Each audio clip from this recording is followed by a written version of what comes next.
The race for the White House is again running through our neighborhoods in southern Arizona. We're bringing you team coverage of Vice President Kamala Harris's visit to the border today and reaction from some of her critics. Now on KGUN 9 News at 5. Connecting communities through your stories that inspire us. It's KGUN 9 News. Good evening and thank you for joining us. I'm Pat Paris. Heidi Laga's on assignment there in Douglas covering Vice President Kamala Harris's visit to Cochise County earlier this afternoon. Harris visiting the southern border, taking a tour of the border wall. Now she's at Cochise County Community College in Douglas.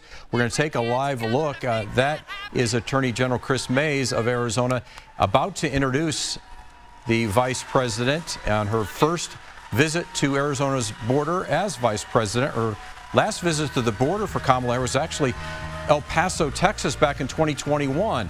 This as immigration and border security are a top issue for voters here in our state, and former President Donald Trump is leading the polls over Harris in Arizona. As you see, they're just waiting now. A group of several hundred of invited guests of the Democratic Party are there to listen to the Vice President speak. We'll have much more on this, and we'll check in with Heidi Laga coming up tonight at 6 o'clock with more on what Harris has to say on her visit to the southern border and southeast Arizona as we keep waiting, but we're going to move on now. There's Raina Preciado, also in Douglas, speaking with people living in Cochise County. Raina, can you tell us what you've been seeing there today? Yeah, Pat. So like you said, this is the Vice President's first visit to the Arizona border, the first visit since 2021 and the first visit as the presidential candidate. Now, this visit comes amid major criticism for her action, or what critics would call non-action, at the border working under President Joe Biden. Customs and Border Protection reports Tucson sectors still leading in the number of encounters in this year in the entire southwestern border. Now, here at the Douglas Port of Entry, it's pretty calm, but this is part of the Tucson sector. So I wanted to know why residents living here in Douglas believe Harris chose Douglas to visit, and they tell me this is a good place to see what really goes on at the border. Douglas is a good place to see it, but it's not just us. Like I said, it's Bisbee, it's Nogales, it's everywhere, honestly. All small towns, they really need to see it, honestly. It's not just us. Do you think it's too late for a border visit in her campaign? No, it's not too late for a border visit at all. Just come and see, show the people that you care. Now, with some of the top issues in Arizona when it comes to the border have been drugs crossing through the ports and, of course, illegal immigration. And according to CBP, the number of encounters has actually been going down. But that's usually what happens during the summer months. Now, as far as here in Douglas, there's been a lot of traffic near the port of entry. We even saw a bunch of cars passing by earlier with people cheering on. We're not sure who was in those vehicles, but they very well likely could have been the vice president. Now, with Arizona being a swing state, as we know, Pat, and with immigration and the border at the top of mind for voters, we'll see how this visit today impacts the race in this presidential election. Reporting from the border for KGUN 9, Raina Preciado.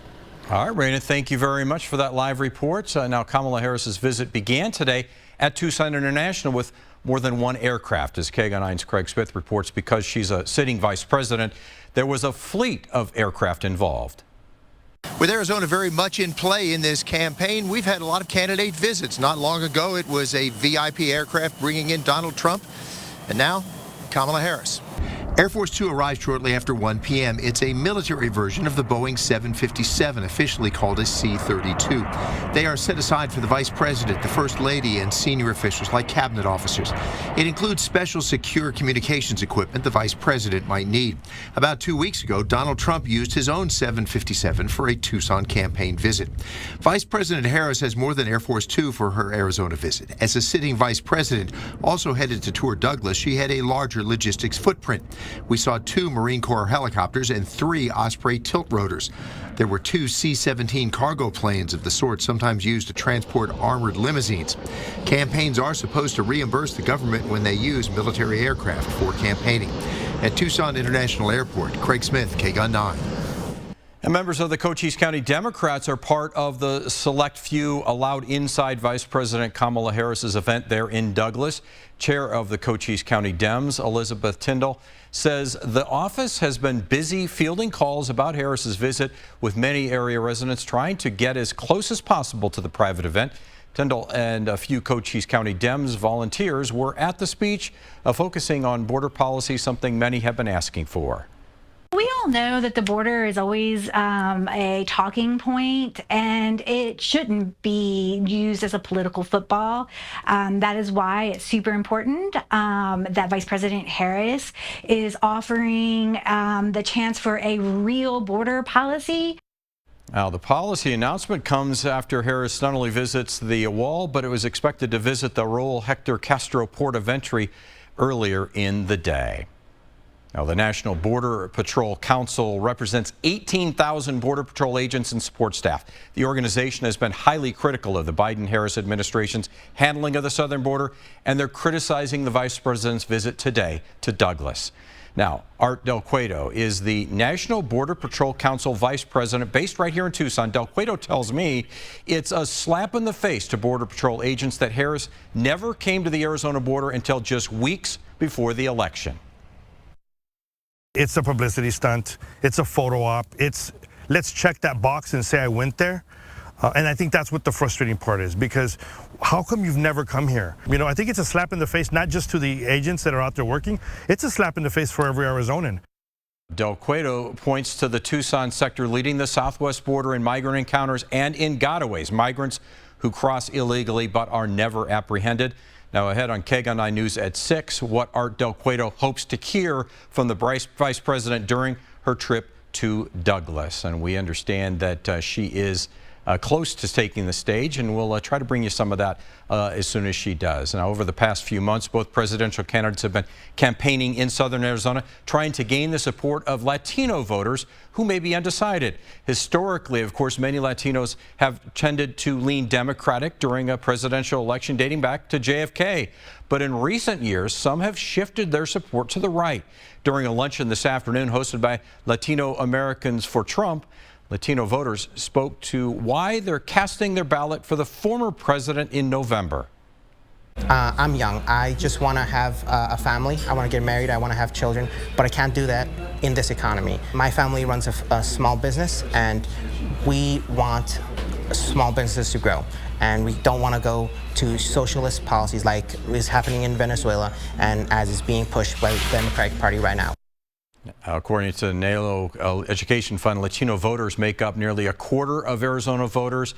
They should be somewhere around 855,000 Latino voters this November. All right, let's get you right back now to Kamala Harris, who has stepped to the podium there in Douglas. Let's take a listen in.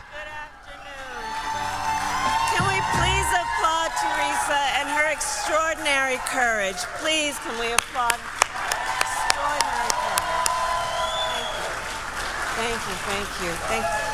Please have a seat, everyone. Thank you. It's good to be back in Arizona. It is good to be back in Arizona. Thank you all. Thank you so very much.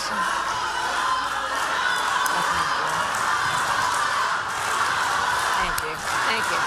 Thank you. Thank you. Thank you. Thank you. Thank you. I appreciate it. Thank you so very much.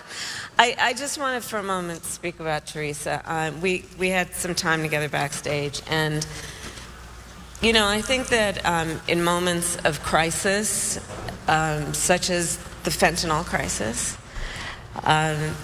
there are people who, through their suffering and their pain, rise with courage in such a selfless way to be a voice for others with the anticipation and the hope and the hard work of hoping that their story will be the reason other people don't have that story.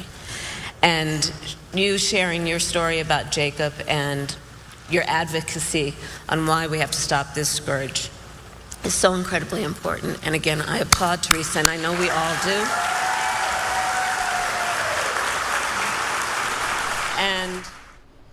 And there's Kamala Harris expected to talk about fentanyl, and she just did with a mom before she came on, was speaking about the death of her son due to fentanyl and the crisis here in our country. More on the Kamala Harris speech coming up later in this newscast and, of course, at 6.